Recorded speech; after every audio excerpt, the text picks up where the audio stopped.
जय माता दी। नमस्कार। कैसे हैं आप सब?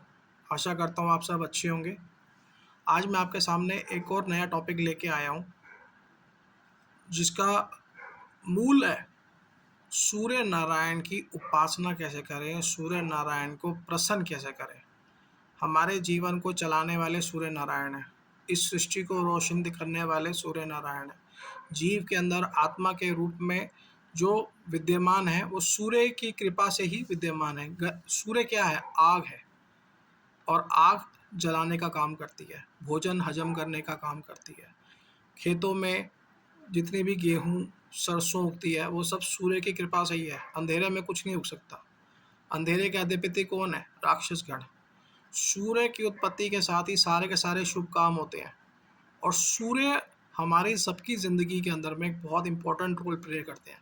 सूर्य को साक्षात नारायण कहा गया है, इसीलिए कहते हैं सूर्य नारायण की पूजा उपासना करनी चाहिए। हर एक की कुंडली के अंदर में सूर्य एक महत्वपूर्ण भूमिका अदा करते हैं। किसी की कुंडली में लगन में बैठे होंगे, किसी की कुंडली के अंदर में सप्तमेश में बैठे होंगे, किसी की कुंडली के अंदर में 10वें भाव में बैठे होंगे, किसी के 11वें भाव में, किसी के 12वें भाव में, किसी के साथ किसी और गोचर के साथ में युति कर रहे होंगे। सो सबके सब जो हैं, जितने भी जीव हैं, चराचर जीव हैं, जितने भी मनुष्य योनि के अंदर में लोग हैं, उन सब की कुंडली के अंदर कहीं ना कहीं सूर्य किसी ना किसी भाव के अंदर विराजमान होंगे। अब इस कंसेप्ट में मैं नहीं जाऊंगा कि सूर्य कहाँ खराब है और कहाँ ठीक है। मेरा कंसेप्ट सिर्फ, मेरा टॉपिक जो है यहाँ पे सिर्फ ये है कि आपकी कुंडली में सूर्य किसी भी भाव में बैठे हो, वो आपको पॉजिटिव रिजल्ट्स दें। किसी भी ग्रह के साथ युति कर रहे हो, चाहे नीच के हों, चाहे वक्री हों, लेकिन वो पॉजिटिव आपके साथ में, आपकी कुंडली के अंदर में पॉजिटिव आपको रिजल्ट्स दें। ऐसा क्या करा जाए कि सूर्य नारायण आपकी कुंडली में कैसे भी बैठे हो पॉजिटिव रिजल्ट्स दें? दो तरीके हैं। एक तो ये है कि रुद्राक्ष पहन लो, रुद्राक्ष का कोई साइड इफेक्ट नहीं होता। दूसरा ये है कि आप सूर्य नारायण के निमित्त जो है कोई अंगूठी धारण कर लो। लेकिन मैं आपको यहाँ पे ये दोनों चीज़ें नहीं बोल रहा, मैं आपको सिर्फ और सिर्फ एक छोटी सा उपाय बताने के लिए आया हूँ, रेमेडी जिसको आप कह सकते हो। वो ये है कि सूर्य नारायण को अर्घ दो। सूर्य नारायण को यदि आप अर्घ देते हो तो सूर्य नारायण प्रसन्न होकर आपको आशीर्वाद देते हैं। सूर्य नारायण के जो आशीर्वाद है उससे बहुत सारे संकट आपके कट जाएंगे। जो लोग एग्ज़ाम की तैयारी कर रहे हैं उनको एग्ज़ाम में अच्छे मार्क्स मिलेंगे। जो लोग आईएएस आईपीएस की तैयारी कर रहे हैं उनको अच्छे रिजल्ट्स मिलने शुरू हो जाएंगे। बिजनेस जो लोग कर रहे हैं, क्योंकि व्यापार के अंदर में भी सूर्य की दशा देखी जाती है कि सूर्य कितने डिग्री पे बैठा है, कौन से घर में बैठा है, किसके साथ युति कर रहा है। अगर अगर लाल किताब की मैं बात करूं तो सूर्य की दृष्टि कहाँ पे जा रही है, क्योंकि लाल किताब के हिसाब से हर पांचवा घर, सॉरी, हर घर जो है पांचवें ग्रह के जो जो भी पांचवा घर आएगा उसे उसको धक्का देता है, और आठवें घर को हेल्प करता है। तो सूर्य कहाँ बैठे हैं, किसको धक्का दे रहे हैं, कौन सूर्य नारायण को देख रहा है, कौन इसके साथ युति कर रहा है, किसकी नीच दृष्टि है, किसकी वक्री दृष्टि है, शनि कहाँ बैठे हैं सूर्य के साथ में, ये सब के सब आपके कैसे कैसे एक छोटी सी रेमेडी से ठीक हो जाएंगे। मैं आपको वो रेमेडी बताने के लिए आया हूँ। सबसे इम्पॉर्टेंट पार्ट है, सूर्य नारायण जब उदय होते हैं, जब आकाश में लालिमा छाई होती है, उस समय जल्दी ब्रह्म मुहूर्त में उठ के शौच आदि से निवृत्त होके सूर्य नारायण को अर्घ दीजिए। अब सूर्य नारायण को अर्घ कैसे देना है? तांबे का लोटा लीजिए, तांबे के लोटे के अंदर में थोड़ा सा कुमकुम डालिए, बहुत थोड़ा सा, नाम मात्र के बराबर। उसके अंदर में थोड़ा सा गुड़ डालिए, पीले चावल, अब पीले चावल हल्दी वाले यहाँ मैं बोल रहा हूँ, कलर वाले नहीं बोल रहा। तो साबुत चावल होते हैं पीले। अगर चावल करने नहीं आते तो मैं बता देता हूँ, छोटा सा ही तरीका है। साबुत चावल लिए थोड़े से अपने कटोरी के अंदर, उसमें 1 या 2 ड्रॉप अपने देसी घी की टपका दी। कोई सा भी देसी घी हो सकता है, चाहे डब्बा बंद देसी घी ले लो, चाहे खुला देसी घी आपके घर में अवेलेबल है। जो जो भी देसी घी आपके पास में है, देसी घी स्पेसिफिकली परमात्मा को चढ़ाने के काम आता है, हवन में भी हम यूज़ करते हैं। देसी घी की 2-3 ड्रॉप्स ले ली, और उसके अंदर में थोड़ी सी आपने हल्दी मिला ली और उसको अच्छे से मैश कर लिया, अच्छे से मिक्स कर लिया। ज़्यादा मत कीजिएगा, नहीं तो टुकड़ा टुकड़ा हो जाएगा। बस पीले हो गए, उसको एक डब्बी में भर के रख लीजिए। अब आपने क्या करना है, जब भी आप सूर्य नारायण को अर्घ देने जाएंगे या किसी भी देव स्थान पे जाएंगे, पूजा के स्थान पे जाएंगे, पीले चावल लेके जाना आपको। देवी देवता की पूजा में भी पीला चावल लगता है, सफ़ेद चावल नहीं लगता। सफ़ेद चावल पितरों की पूजा में लगता है। आपने पीला चावल लिया, थोड़ा सा 2-4 दाने उसके अंदर डाल दिए, उसके बाद आपने कुमकुम डाल दिया, गुड़ डाल दिया, पीला चावल डाल दिया, थोड़ा सा उसके अंदर में 1 चम्मच के बराबर जो है, छटांग बराबर जो है उसके अंदर में गंगा जल डाल दीजिए और उसको भर दीजिए। सबसे बढ़िया तो ये है कि भूमि का जल जो होता है, बोरिंग वाटर जो होता है, उससे जो है अर्घ देना चाहिए। अगर वो अवेलेबल नहीं है तो tap water, normal tap water भी आप यूज़ कर सकते हो। आरओ का पानी नहीं लेना इसमें। कोशिश यही करना है कि आरओ का पानी ना लें, हर घर में सप्लाई आ रही है, नॉर्मल वाटर आप यूज़ कर सकते हो। बस आपने घर की छत पे जाना है, अगर छत पे अवेलेबल एंट्री है तो, नहीं तो ऐसी जगह पे जहाँ पे आपको सूर्य नारायण के दर्शन हो रहे हैं, या मंदिर में भी जाके आप दे सकते हो। मंदिर के अंदर जगह बनी होती है जहाँ पे सूर्य को अर्घ दिया जाता है, वहाँ जाके आपने सूर्य को अर्घ देना है। कोशिश ये करिएगा कि पैरों के ऊपर जल ना आए। सूर्य नारायण को जो भी आप जल अर्पण कर रहे हो, वो जल आपके पैरों पे ना आए। अब उसके लिए आप क्या कर सकते हो, सबसे बेस्ट तरीका तो ये, छोटा सा मिट्टी का गमला ले लो, उसमें थोड़ी सी मिट्टी रख लो नीचे, उसका बेस का लेवल थोड़ा सा करीबन आधे 1-2 इंच के बराबर मिट्टी भर लो उसमें। उस गमले में मिट्टी के अंदर में आप सूर्य को अर्घ दे सकते हो। जब आपको लगे कि आप इसके अंदर में गुड़ की संख्या ज़्यादा होगी, कीड़ियाँ हो जाएंगी, तो ला करके उसको खाली कर लो नीचे, फिर नई मिट्टी भर के फिर ऊपर छत पे रख दो। दूसरा तरीका ये है कि मंदिर चले जाओ। मंदिर में तो वहाँ पे वैसे ही साफ़ सफाई का विशेष रूप से ध्यान रखा जाता है। अगर आप कहीं बाहर जा रहे हो, किसी पार्क में जा रहे हो, तो कोशिश ये करो कि पार्क में भी ऐसी जगह हो जहाँ पे चरणों के ऊपर में आपके छींटे ना आवे। अब साथ में आपने करना क्या है, आप कोशिश ये करो कि जिस समय आप सूर्य नारायण को अर्घ दे रहे हो, आप सूर्य का मंत्र बोलो। सूर्य का मंत्र है ओम घृणी सूर्याय नमः। एक बार फिर बोल देता हूँ, ओम घृणी सूर्याय नमः। ये मंत्र बोल करके आप सूर्य को अर्घ दीजिए। दूसरा, आप गायत्री मंत्र का भी उच्चारण कर सकते हो। तीसरा, आप ओम नमः शिवाय बोल के भी सूर्य को अर्घ दे सकते हो। सूर्य को अर्घ देने के लाभ, सूर्य को अर्घ देने से क्या होता है, बिजनेस, जॉब, बहुत अच्छी प्रमोशंस होती हैं और बहुत जल्दी जल्दी प्रमोशंस होती हैं। बिजनेस के अंदर में व्यापारी कांटेक्ट करते हैं आपको, मतलब सूर्य की अगर कृपा आपके ऊपर बरस रही है, आपका तेज चारों तरफ फैल रहा है, लोग आपसे आके मिलेंगे, लोग आपसे बात करने के खुश होंगे। आपने कई बार देखा होगा कि कई बार होता है, हमारे घरों में भी होता है, हमने किसी को कुछ कहा नहीं और सामने वाला बुरा मान गया, उसकी कुंडली में 100% सूर्य वक्री या नीच का पाएगा, या सूर्य 0 डिग्री पे बैठा होगा, या 0 से 5 डिग्री के बीच में भी वो नीलबटा सन्नाटा होता है, उसके अंदर कोई तेज नहीं होता, किसी लो डिग्री पे ही होगा।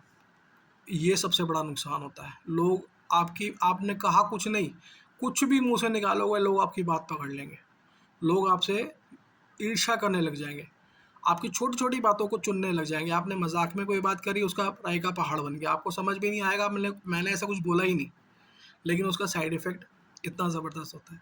सेम बिजनेस में भी होता है, सेम जॉब में भी होता है। जॉब में अगर आपने किसी को कुछ भी कह दिया, इंटरनल पॉलिटिक्स। बिजनेस में अगर आपने किसी को कुछ कह दिया तो 1 की 2, 2 की 4, दोनों केसेस में नुकसान आप ही का है। तो इसलिए सूर्य नारायण को अर्घ देते समय एक रेमेडी बता रहा हूँ, साथ के साथ आप कर लो तो सोने पे सुहागा हो जाएगा। आपने सूर्य नारायण को हनुमान चालीसा का पूरा पाठ सुनाना है, क्योंकि सूर्य नारायण जो है हनुमान जी के गुरु हैं। हनुमान जी ने उन्हीं से शिक्षा कर ली है। तो जब आप सूर्य नारायण को अर्घ देने के बाद में उनको हनुमान चालीसा का पाठ सुनाएंगे तो वो अति प्रसन्न होंगे, संतुष्ट हो जाएंगे, और हनुमान जी भी खुश रहेंगे, क्योंकि हनुमान जी उनको अपना गुरु मानते हैं। तो आपने इनडायरेक्ट वे के अंदर में गुरु और शिष्य को मिला दिया। अब यहाँ पे आपका गुरु भी ठीक हो गया, कि या तो आपने एक ही उपाय, सूर्य नारायण को अर्घ दिया, साथ में आपने मंगल भी खुश कर दिया, साथ में आपने बृहस्पति भी खुश कर दिया। तीनों ही आपको मिल करके क्या फल देंगे, जो मैंने अभी थोड़ी देर पहले आपको बताया, वाणी में मिठास आ जाएगी, धीरे धीरे अपने आप मिठास आनी शुरू हो जाएगी। अब सूर्य नारायण यदि खराब हो कुंडली में तो क्या क्या प्रॉब्लम्स आती हैं, बीमारियों की मैं बात कर रहा हूँ। आँखों का नेत्र रोग हो जाता है, आंखें खराब होनी शुरू हो जाती हैं। तो इसीलिए कहा भी गया है कि आप अगर अपनी कुंडली दिखाएंगे किसी को भी, तो यही बोलेगा कि ज़्यादा टाइम हो गया है, कि आंखों की प्रॉब्लम है, कितने टाइम से है, आप सूर्य को अर्घ दो, हनुमान चालीसा का पाठ करो। ये रेमेडी वहाँ पे भी काम आती है। आंखों के रिलेटेड रोग हो जाएंगे, हृदय रिलेटेड रोग हो जाएंगे, हार्ट की प्रॉब्लम्स होनी स्टार्ट हो जाती है, चाहे वो ब्लॉकेज हो, चाहे वो बाईपास हो, चाहे वो कुछ भी हो। अब तो 40-40, 50-50 साल के बच्चों के हार्ट फेल हो रहे हैं, हार्ट अटैक की प्रॉब्लम्स हो रही हैं, बहुत ज़्यादा बढ़ती जा रही है। कैसे कंट्रोल करेंगे? सूर्य नारायण को हनुमान चालीसा का पाठ करा के। हनुमान जी का पाठ करने से मंगल ठीक हो जाएगा। मंगल खराब हो तो क्या होता है? मंगल खराब हो, शुगर बीपी जैसी प्रॉब्लम्स होती हैं, और शुगर बीपी आप भी जानते हो, ये तो दीमक की तरह चाट जाती है पूरी तरह से अंदर से। शुगर होगी तो 1000 बीमारियों का घर है। सूर्य अगर खराब होता है तो पेट के विकार होते हैं, पेट में अलग अलग तरह की प्रॉब्लम्स होंगी, पाचन क्रिया, आपका पाचन तंत्र खराब हो जाएगा, ओबेसिटी होने लग जाएगी आपको, कुछ भी खाओगे खट्टे खट्टे डकार आएंगे, पेट के अंदर कुछ ना कुछ हमेशा अफारा सा रहेगा, ऐसे लगेगा छाती के ऊपर कोई चढ़ के बैठा हुआ है। सूर्य खराब हो तो ये प्रॉब्लम भी होती है। और क्या प्रॉब्लम होती है? सूर्य खराब हो तो व्यक्तिगत जीवन में समस्याएं उत्पन्न होने लग जाती हैं, जो मैंने शुरू शुरू में बताया था कि कुछ भी नहीं बोलोगे और सामने वाले को लगेगा पता नहीं क्या बोल दिया मेरे को। ईगो की रिलेटेड प्रॉब्लम्स आनी स्टार्ट हो जाती है, ईगोस्टिक हो जाता है बंदा, छोटी छोटी बातें चुनने लग जाता है हर एक की बातों में, खुद इटसेल्फ भी, लोग भी चुनते हैं वो भी चुनने लग जाता है। टिट फॉर टैट की तो आदत है हम सबकी। ये सारी प्रॉब्लम्स आती हैं। कान के रिलेटेड रोग होने शुरू हो जाएंगे, बहरापन, डेफनेस जिसको आप बोलते हो, वो अगर सूर्य खराब होता है तो वो प्रॉब्लम होने लग जाती है। अब सूर्य नारायण को आपने सवेरे के टाइम पे जल अर्घ देना है, और अर्घ देने के साथ साथ आपने हनुमान चालीसा का पाठ करना है। हनुमान चालीसा का पाठ आप करेंगे या तो खड़े होकर कर लीजिए, हाथ जोड़ के हनुमान चालीसा पूरी सुना दीजिए, बजरंग बाण भी उसी के अंदर आ जाएगा, संकट हनुमान अष्टक भी उसके अंदर आ जाएगा। अगर नहीं याद आपको तो किताब ले जाइए जेब में डाल करके, पूरा का पूरा हनुमान चालीसा सुना दीजिए, सूर्य नारायण को प्रणाम कीजिए और आ जाइए, बस अपने काम पे चले जाइए नाश्ता करके। सबसे बढ़िया उपाय है, 1000 रुपये की बात है, मेरी बात आप लिख लीजिए, करके देखिए, आपको विद इन 15-20 डेज इसके रिजल्ट्स दिखने शुरू हो जाएंगे। और ये आपने तब तक करना है जब तक आपको सक्सेस चाहिए। जिस दिन आपको लगता है बस बस हो गया बहुत, उसी दिन बंद कर दीजिएगा। माताएं बहनें अगर ये उपाय करती हैं तो आपका मंथली साइकिल जब हो जाएगा, बाल धो लिया आपने, करिए, उसके बाद में जब फिर दोबारा साइकिल आए बंद कर दीजिए। अब कई लोग कहते हैं कि हनुमान जी की पूजा लेडीज़ को नहीं करनी चाहिए। हनुमान जी को अपना भाई बना लो। एक बहन अपने भाई की तो आराधना कर सकती है, पूजा कर सकती है, भाई को तो अपनी प्रॉब्लम बता सकती है। मैं अपनी हर वीडियो में ये बात बोलता हूँ कि सारे के सारे हनुमान चालीसा कर सकते हैं, इसमें ये नहीं होता कि ये कर सकता है या ये नहीं कर सकता। हनुमान जी को अपना भाई बना लो, हनुमान जी को अपना पुत्र बना लो, हनुमान जी को अपना पिता बना लो। कैसे बनाना है? मंदिर जाना है, चोला चढ़ाना है, उनको राखी बांध देनी है कि बाबा आपको राखी बांध रही हूँ, आज से आप मेरे भाई हो गए, मैं आपकी बहन हो गई, अब बहन की लाज आपने रखनी है, मैं अपना कर्म कर रही हूँ, फल आपने देना है, बस सिर्फ इतना सा काम करना है, बाबा खुश। रिश्ता जोड़ो परमात्मा से, परमात्मा तो बैठे हैं रिश्ता जोड़ने के लिए, रिश्ता निभाने के लिए। हम ही उनको मंदिर में बिठा के रखे हुए हैं कि आप मंदिर में बैठो, आप यहीं अच्छे लग रहे हो तो वो मंदिर में बैठे। अगर आपको मेरी बातें अच्छी लगती हैं, आपको मेरी रेमेडीज अच्छी लगती हैं, तो मेरे चैनल को लाइक और सब्सक्राइब कीजिए, शेयर कीजिए अपने सभी फ्रेंड्स और फैमिलीज़ के साथ में। लोगों का भला हो, यही चाहता हूँ मैं। पैसा कमाना is not a difficult task, मैं अपनी हर वीडियो में बोलता हूँ। पैसा कमाया इतना मुश्किल नहीं है, पैसा कमाना बहुत आसान है। लेकिन ये जो ज्ञान मैं दे रहा हूँ इस वीडियो के माध्यम से, यूट्यूब चैनल के माध्यम से, ये ज्ञान आपको कोई नहीं देगा। ज़्यादा लोग आपको नहीं मिलेंगे ज्ञान देने वाले। यही छोटा सा ज्ञान आप अगर किसी को अपनी कुंडली दिखाएंगे तो वो आपसे 1000 रुपये झाड़ लेगा। हर एरिया का अलग हिसाब है। गुड़गांव में कोई रहता है, दिल्ली एनसीआर में, तो वहाँ पे 1500 2000 है। लाल किताब वालों को दिखाएंगे कुंडली, 10-10 11-11 हज़ार उनकी फीस है।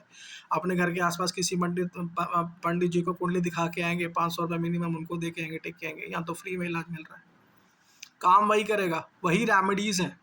रेमेडीज़ कहाँ से आई हैं? सारी की सारी शास्त्रों से आई हैं। तो इसीलिए आप सब लोगों से मेरी हाथ जोड़ के प्रार्थना है, मेरे चैनल को लाइक करें, शेयर करें, सब्सक्राइब करें, और जो मैं रेमेडीज़ आपको बता रहा हूँ उन सबको फॉलो करें। आप अपने जीवन में सक्सेसफुल होंगे, इससे बढ़िया और कोई बात नहीं है। जय माता दी।